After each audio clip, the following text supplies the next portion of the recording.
안녕하십니까, 정희태입니다. 불법 체류 41만 명, 한동훈 이민청 설립 위에 유럽. 네, 이민청 설립, 지금 이런 상황이 될 수밖에 없는 그러한 정황이 돼버렸어요.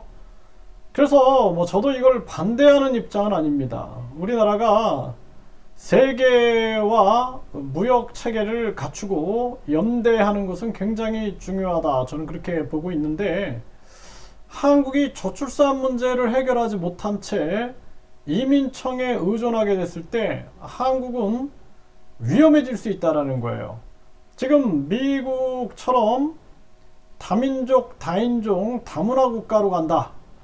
이게 미국은 이민국가잖아요. 거기는 철저한 경험과 준비가 되어 있는 곳이고, 한국은 지금 그게 안 돼 있어요. 그리고 한국은 부정부패가 굉장히 심하고, 저도 처음에는 제가 해외 생활할 때 그냥 대사관, 영사관이 아주 애국자들이라고 생각을 했는데, 거기서 비자 비리가 일어나고 비자 장사가 이루어지는 거 보면서 충격을 금할 수가 없었고, 뿐만 아니라 한국의 법무부 출입국 직원들, 이러한 직원들이 애국자다라고 생각을 했는데 비자 장사하고 이러는 걸 보면서 끔찍했고, 그리고 우리 사회가 정관, 현관, 유착 비리가 엄청 심합니다. 그래서 영사, 대사, 그리고 법무부 출입국 직원들하고 정관, 현관, 유착 비리들, 이제 그들이 행정사가 된다든지, 그들이 각종 법무 행정을 보면서, 그리고 사회 나와서 비자 업무들을 보면서 이 유착이 돼가지고 거기서 불공정이 만들어지는 거예요. 그래서 확실한 준칙주의, 철저한 준칙주의가 아니라, 그러니까 규칙이 있어갖고 규칙을 따르는 게 아니라 임의적으로 결정을 많이 하기 때문에 이런 문제가 생기는 겁니다. 그러니까 한동훈 장관이 지금 어쩔 수 없이 지금 이민청 설립으로 갈 수밖에 없는데, 여기서 우리가 중요한 거는 저출산 문제를 해결하고 이게 차선책이 돼야 되는 거예요. 차선책. 그런데 지금 불법 체류 문제라든지 외국인 범죄 문제, 마약 문제, 이런 것들이 엄청 심화되는데, 또 비자 장사, 비자 비리 문제, 이런 거에 대한 대안 없이 하다가는 대한민국이 완전 붕괴될 수 있어요. 그리고 외국인 투표권 문제, 이 외국인 투표권 문제 폐지 못하면은 대한민국은 나중에는 정말 이거는 대한민국 국민들이 대한민국 다 떠나야 될 상황이 되고, 대한민국이 다른 나라로 흡수되는 게 아주 쉬워질 겁니다. 우크라이나, 러시아 때 보세요. 전쟁 때. 거기서 지금 우크라이나 크림반도 지역 사람들이 주민투표해가지고 러시아로 흡수당하지 않습니까? 이런 게 한국에서도 있을 수 있다는 것을 분명하게 인식을 해야 한다는 것입니다. 지금 불법 체류자가 불법 체류 태국 노동자 숨지자 시신을 유기했다라는 거예요. 60대 돼지농장주가 구속됐는데, 이게 지금 이 사람들의 얘기를 들어야 돼. 가서 돼지농장주의 얘기를 들어야 된다라는 거예요. 왜 불법 체류자를 쓸 수밖에 없는가?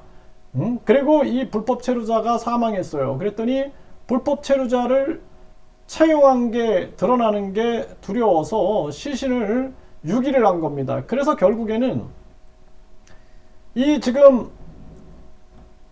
돼지 농장에서 태국인이 숨지니까 야산에다가 묻어버린 거예요. 60대가 이런 일이 터졌어요. 지금 포천에서. 그런데 이러한 부분들이 얼마나 안타까운 정황이냐라는 거예요. 이 멀쩡한 농장주가 이제 이 시신 유기범이 됐고, 또 태국 그 노동자는 얼마나 이 가족들이 가슴이 아프겠습니까? 네.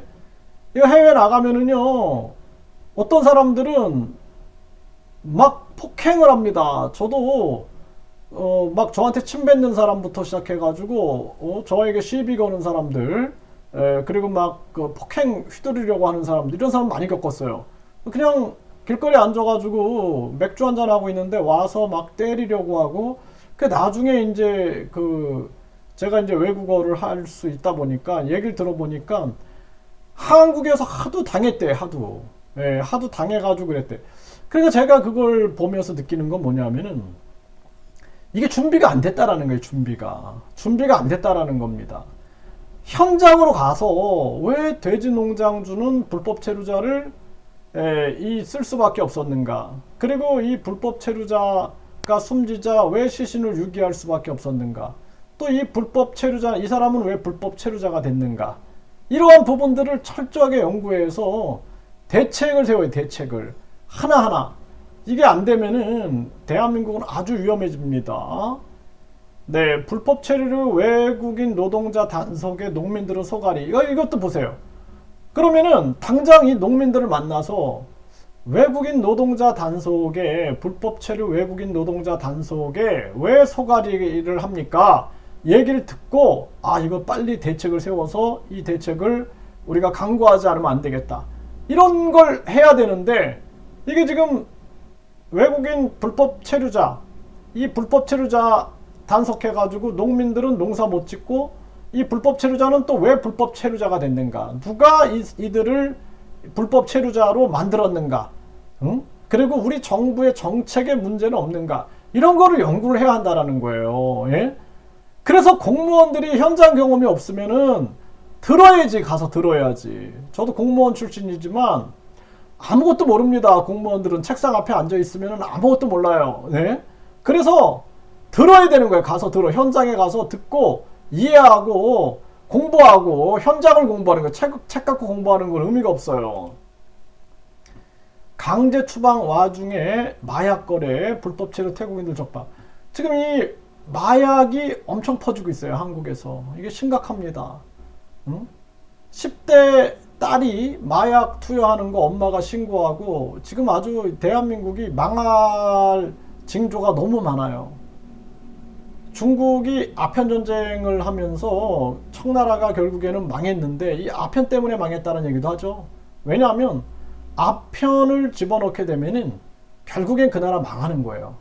지금 우리나라 젊은이들이 자살률이 높고 아편에 빠져 있고 게임도 적당히 해야 되는 거예요. 적당히. 게임에 빠져 있는 걸 가지고 그거를 미화시키면 안 돼요. 네. 저도 예전에 이 게임이 아주 재밌고 신기해가지고 거기에 이렇게 중독이 되는 걸 봤어요. 제가 중독이 되는 걸 보면서 거기서 빠져나왔는데 이거 아주 심각한 문제입니다. 이거 미화시키면 안 돼요. 그걸 미화시킬 수 없다. 도박, 술, 그리고 마약, 이런 거 다 미화시키면 안 돼요. 그 게임도 내가 절제할 수 있을 정도는 괜찮아요. 내가 절제하고, 술도 마찬가지입니다. 내가 한 달 동안 술 안 마시겠다. 그러면 안 마시면 이건 되는 건데 안 마시면 못 산다. 내가 하루하루 이거 안 됩니다. 게임도 내가 한 달 동안 게임 안 할래. 그리고 안 할 수 있으면 괜찮은데 내가 안 하면은 내가 미치겠어. 막 힘들어. 막 그러면은 그거 문제가 있는 거예요. 이거 정신 차려야 됩니다. 네, 그래서 이 지금 마약 문제, 또 기름값을 아끼려다가 불법 체류 부부가 장작을 떼다가 일산화탄소에 노출돼 갖고 사망을 한 거예요. 이런 문제들이 터지는 겁니다. 예? 이런 게 다 불법 체류자들이잖아요. 불법 체류자들. 아마 이 시골 내려가 가지고 외국인들 만나서 이렇게 조사해 보면 불법 체류자가 엄청 많을 거예요. 네, 그래서 제주에서도 불법 체류 외국인 11명 화물차 짐칸에 숨어 있다가 덜미에 잡혔다라는 거고, 야산에서 발견된 숨진 채 발견된 불법 체류자, 이런 일들이 터지는 거예요. 네, 이게 불법 체류자에 대한 폭행, 또 성추행, 성폭행 이런 것도 엄청 심합니다. 제가 외국인을 19년 동안 가르쳐서 이런 얘기를 계속 들어요. 심지어는 공무원들한테 성상납 이런 얘기를 해요. 물론 사실인지 아닌지 모르겠어요. 저는 확인 안 해봤기 때문에. 그런데 그런 얘기까지 저한테 합니다. 그래서 참 이거 전수조사 해봐야 돼요. 뭐 없을 리가 없겠죠. 없을 리가 없겠어. 네, 그래서 이 불법 체류자 압수수색에 입국 금지까지 한다 막 이러면서 이런 문제들이 이제 결국에는 외교 문제로 불거지는 거예요. 그러니까 한국 정부의 문제입니다. 이게 이제 니네가 불법 체류 외국인 단속해? 알았어. 그럼 우리도 니네 잡아볼게. 한국인들 해외에서 뭐 잘못하고 있는 거 일부러 법을 만드는 거예요. 법을 어렵게 만들어가지고 비자 변경하는데 어렵게 만들어가지고 그래가지고 아주 그 인위적으로 불법 체류자를 만드는 겁니다. 그래갖고 단속해버리는 거예요. 이런 거 충분히 가능합니다. 이게 이제 보복이 될 수가 있는 거예요. 이게 다 한국 정부 탓이다. 저는 그렇게 보고 있고요. 이 불법 체류 41만 명, 일본의 5배다.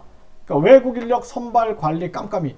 그러니까 이게 아무것도 안 되는 거예요. 제가 대사관 영사하고 대판 싸운 적이 있는데 이 서류가 가짜 서류다라는 거를 당신은 압니까 모릅니까? 그러니까 영사가 하는 얘기가 그 나라 외교부에서 외교부 장관이 찍은 도장에 대해서 내가 이게 가짜 서류라고 말한다라면 외교적인 문제가 생긴다.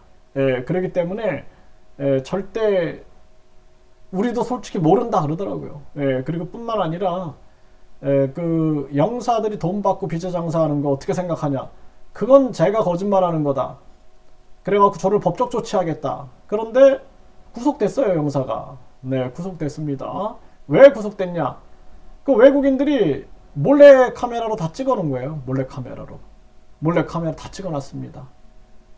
아마 그 사람들 다 구속 안 됐으면은 제가 구속됐을 거예요, 제가. 그 정도로 심각하다. 저는 그렇게 보고 있고, 이 불법 체류자 41만 명.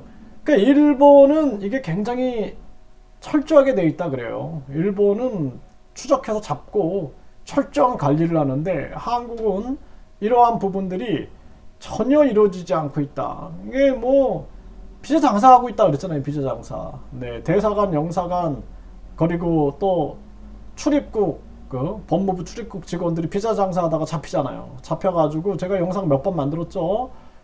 아주 심각한 문제입니다. 올 상반기에 출입국 이민청 관리 신설 불법 체류 외국인 4년 후에 절반으로 부디 이렇게 됐으면 좋겠어요. 그리고 이 저출산 정책과 함께 가지 않으면 안 된다. 이것이 굉장히 중요한 거고 730만 재외동포 정책 총괄 재외동포청 재외국민으로 가야 된다. 저는 그렇게 봐요. 재외국민청이 돼야 돼. 재외동포청이 아니라 재외국민청으로 가야 됩니다. 중국의 조선족 분들은 본인들이 중국인이라 그러는데 우리만 동포라고 할 이유가 없다라는 거예요. 그래서 재외동포청이 아니라 재외국민청으로 가야 된다. 이거 분명히 생각을 해야 됩니다. 네, 유럽 떠나는 한동훈 이민청 설립 구체화 속도 내고 있다. 네, 그리고 마약, 강도, 폭력, 외국인 범죄가 늘었다. 체류자 관리가 필요하다. 이런 얘기를 하고 있죠. 네, 이게 계속된 문제점들이다. 그래서 지금 우리나라가 참 위기다. 저는 그렇게 보고 있어요. 저출산, 비참한 고령화, 자살률, 서민경제 붕괴, 그리고 외국인 투표권 뿐만 아니라 이 불법 체류 문제, 그리고 저출산을 감당하지 못해서 이제 이 문제를 감당하지 못해서 이민청을 설립하고 있는, 그런데 아무런 준비되지 않고 부정부패에 빠져 있는 정치인들과 관료들, 이게 대한민국이 망할 징조다. 저는 그렇게 진단하고 있습니다.